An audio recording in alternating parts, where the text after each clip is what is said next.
Today, when I saw that most of us are looking for peace of mind, and that is number one priority for us, I just realized that how peace of mind can be achieved.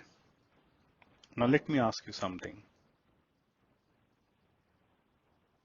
Are we really accepting the way we are right now?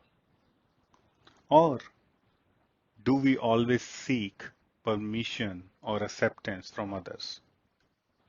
I think these are the two questions which we need to think about and answer ourselves. So let me elaborate more on this. We make problems seem worse than actually they are. We try to imagine how we look to others, isn't it? Actually, it's a waste of time and energy if you ask me. As you can see that concerning with others' opinion is truly unproductive. It will not offer any rewards. Then we start thinking that our problems are unique. Most of the time, whenever I meet anyone, looks like that they want to convey this message that I will not understand because their problems are unique. We are so much endorse ourselves in our faults and flaws that we feel that they are unique. And it is the worst which can happen as compared to others. So what actually happens is we start blaming ourselves too much. And this we need to realize that this is something which is directly proportional to our self-esteem. When our self-esteem is low, we may blame ourselves for everything, even for just being ourselves. If any problem occurs in a relationship, for example, instead of realizing others may have played a part in creating them, we accept that we are at fault. Now, let me give you one example. While talking with a friend one morning, I found myself disagreeing with him frequently. He noticed too and angrily accused me of disagreeing with everything he said. I realized I had been. Just as I was getting ready to apologize, I had a flash of insight. It was true that by expressing contrary views, I had disagreed with him. However, that was no reason to feel guilty. It was my right to have opposing views, isn't it? If there are any guilt involved in disagreement, then he was as guilty as I was for holding views. While accepting blame in situations like this may temporarily ease the pressure, but actually it builds the pressure. Our inner critic has no real existence. When I say inner critic, it means that one who is thinking negative, judgmental, and condemning. And this is small voice which keeps on talking to us all the time. Because this voice is so much indulged in fault finding that we give preference to it on a daily basis or every minute. The criticisms we hear from it may originally have come from a perfectionist parent, or a too demanding teacher, or from your friends. It keeps on talking 24 hours a day.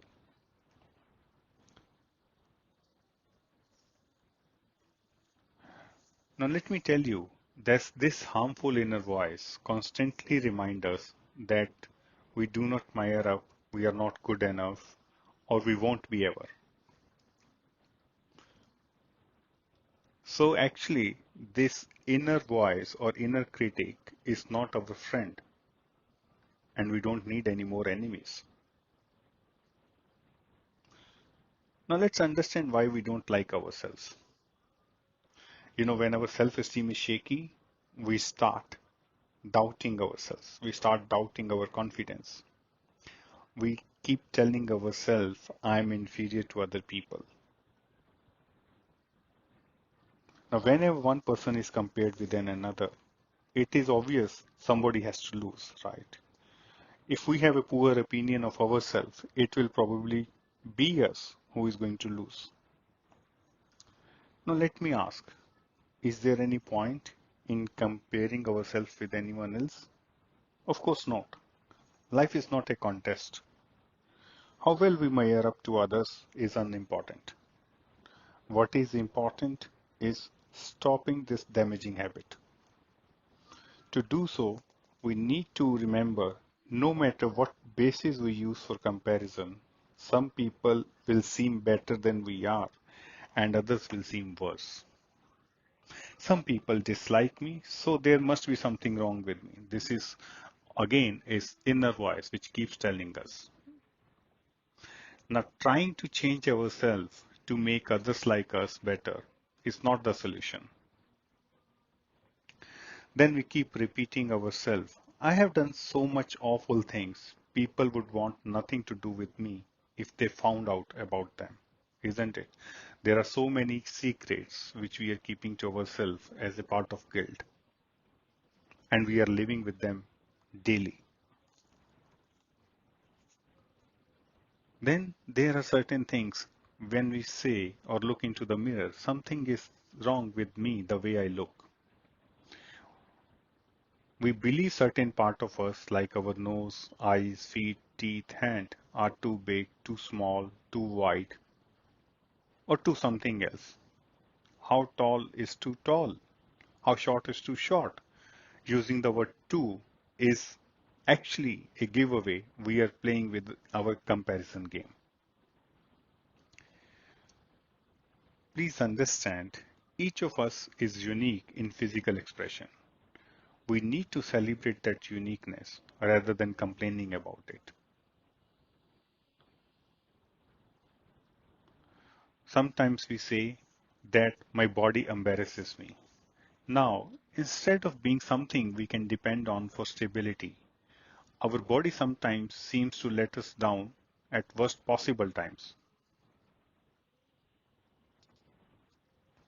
We become so wrapped up in our problems, we forget others are flesh and blood like we are and are subject to the same kind of pain and problems. Sometimes I don't understand things, I feel dumb. Again, an inner voice tells us.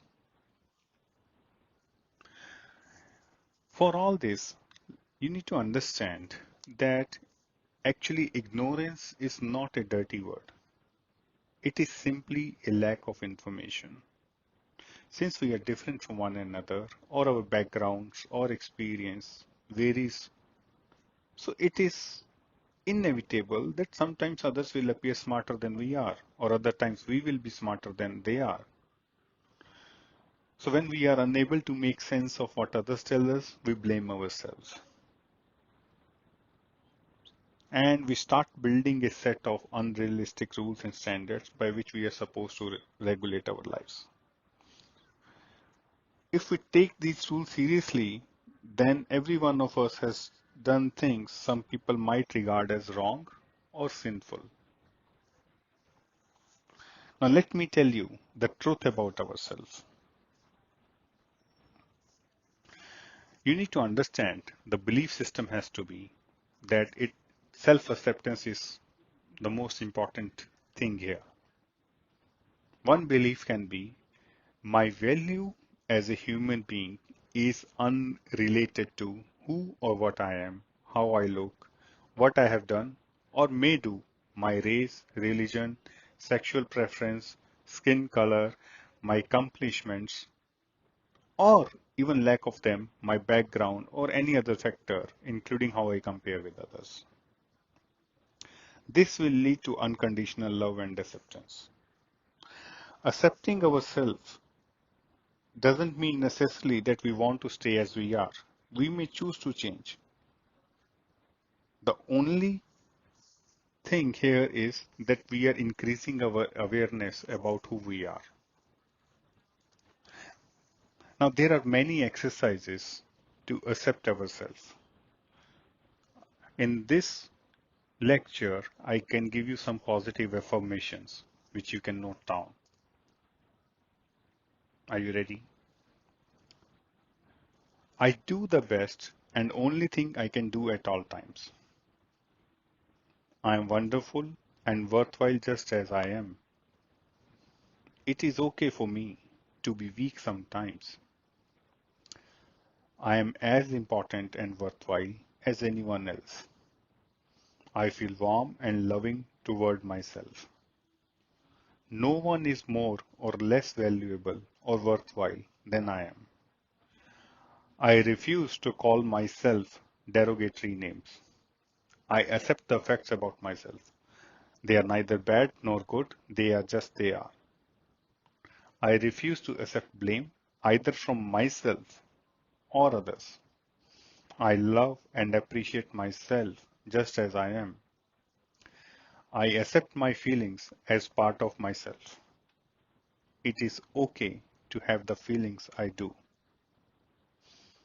I am whole and complete just as I am. Just remember these affirmations. Keep telling yourself these affirmations on a daily basis.